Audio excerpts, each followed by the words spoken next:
from Control Warrior over to the Dragon Warrior to give himself, a more aggressive approach. Also added Rogue to his lineup, which of course is favored against that Priest that Hamster has decided to bring. So first matchup of the quarterfinals for the World Championship, Hamster on the Druid and Jasonzhou on the Dragon Warrior that we just mentioned. Yeah, and Hamster is playing the token version of Druid. He's not playing the spell-heavy Malagos burst damage Druid.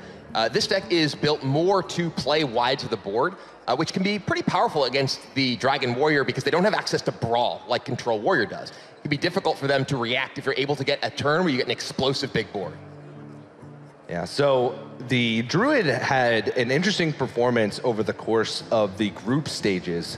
Druid was one of the worst performing decks out of a lot of the decks that players brought. Of course, it's exacerbated by the fact that a lot of players brought Druid, so it's going to be closer to 50-50 than normal.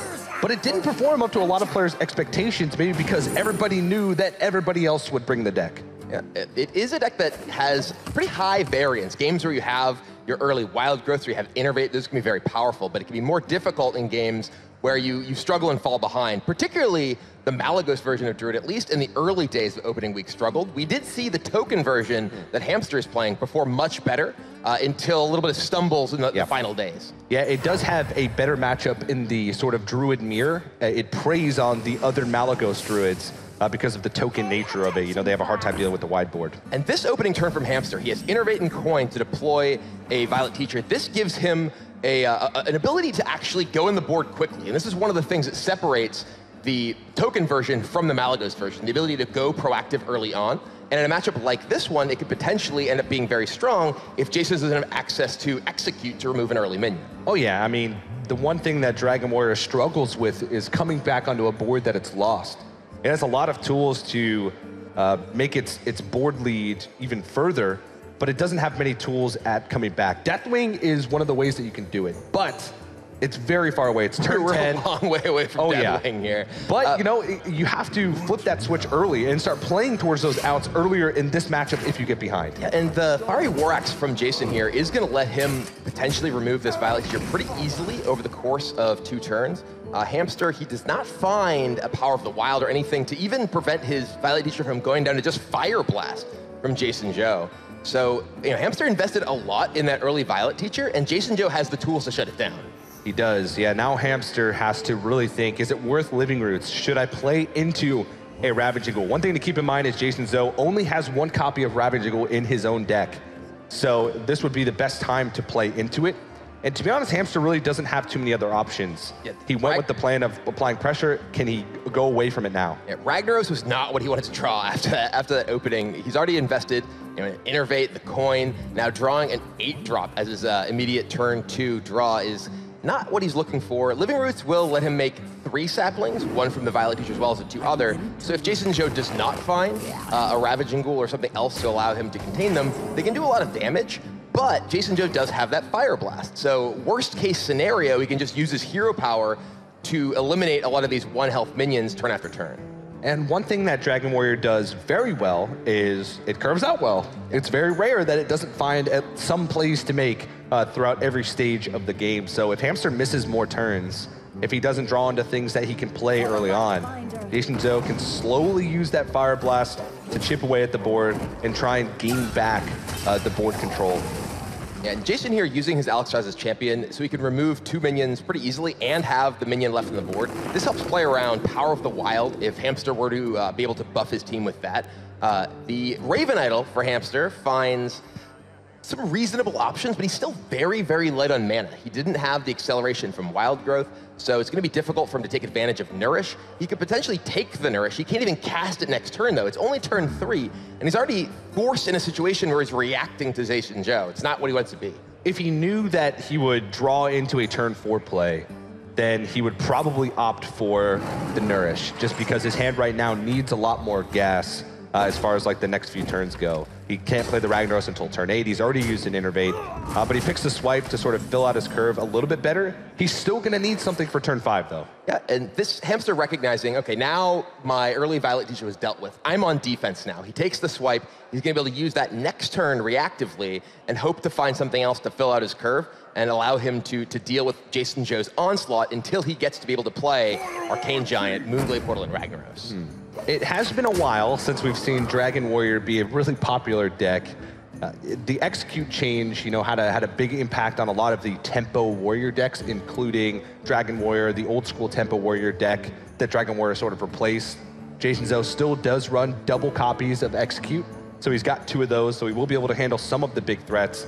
But the thing about this Druid deck from Hamster is that it's got a lot of them. It's got both of the Arcane Giants, it's got double Ancient of War, it's got Ragnaros, the Fire Lord. If we get to the late game, Hamster is going to have a lot of big bombs to slam on the board, and Jasonzhou, it doesn't have as many to combat that. Even just in Jason's hand, though, if we get to the late game, he has Ragnaros of his own. He has the Deathwing as sort of the ultimate trump in the matchup. There's only 1 copy of Mulch in Hamster's deck, which can make it very difficult if you do get to that stage to deal with Deathwing, particularly in time. Because you have that Mulch, maybe you can find it, but Deathwing it gives you very, very little time when it's attacking for 12 every turn. Yeah, usually a 2-turn clock, sometimes even a 1-turn clock when Deathwing slams on the board. You do give up your entire card advantage, but a lot of times at that point in the game, Dragon Warrior has expended their hand anyway. Hamster deciding to use his Wild Growth here rather than swipe, recognizing, I think, correctly that Jason has very likely a turn 5 play that will die to swipe. The swipe plus hero power and the sapling will be able to remove the Kor'kron Elite and the Azure Drake this turn. So he's able to use swipe and get a full board clear thanks to that sapling remaining alive. And now his Arcane Giant is also starting to get cheaper and cheaper as well, since he's cast a spell nearly every turn. And so that'll be a big deal. Jasonzhou has drawn into an Execute, and now an Activator for the Execute. So he has the Fire Blast already, so he doesn't necessarily need the Activator for Execute, but mostly Jason here, he's just looking to put on as much pressure as he can. He wants to ensure that he gets to the point where he's playing Ragnaros and putting Hamster in an awkward spot. Hamster finds the Ancient of War, so this, unfortunately for Hamster though, really just plays into exactly what he's looking to do anyway, which is use this turn, removing a big minion, and then follow up with Ragnaros in the following turn. His mana utilization is slightly awkward. He can't develop anything. If he wanted to play the Azure Drake, he'd have to attack in with the Fairy Dragon in order to activate the Execute. This is actually a big showcase of the Execute change. Yeah, if Execute only cost 1 mana here, like it did for much of Hearthstone's life, the Blood to Ichor plus Execute plus Azure Drake would give Jason an enormous tempo swing.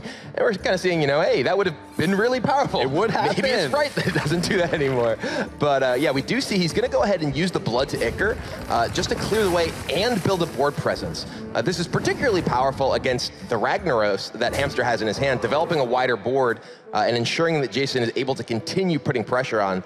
The second swipe, it's kind of interesting. If Hamster wanted to, he could actually fire off those swipes both at the face, do a lot of damage to Jason. That's not quite enough for Ragnaros to threaten lethal, though. If Jason were at 1 lower life, I actually might imagine Hamster would think, okay, just fire off those swipes, put you to 8, with a plan of next turn drop Ragnaros, either kills what you have or kills you. But it will be Ragnaros for Hamster. He's looking to get a hit on either Jason or one of these minions. It's gonna go ahead and kill the Fairy Dragon. Now Jason, he has Ragnaros of his own, and this is a big moment here for Ragnaros. Does it kill his buddy Ragnaros? Oh, it goes face. Hamster down to just 3 life, but he has Ragnaros still in play. He does have Ragnaros still in play, but as you mentioned earlier, the math just doesn't line up. He can't double swipe and set up for a chance at lethal, but what he can do is use double swipe to clear the board and then have Rag hit face to try and set up a 2-turn lethal. One thing, he's at 3 health. He has seen already one of the Kor'kron Elites and one of the Fire Roxes, in addition to one of the Alexstrasza's champions. So there's not that many things that Jasonzhou could have the following turn to actually guarantee that he has lethal damage.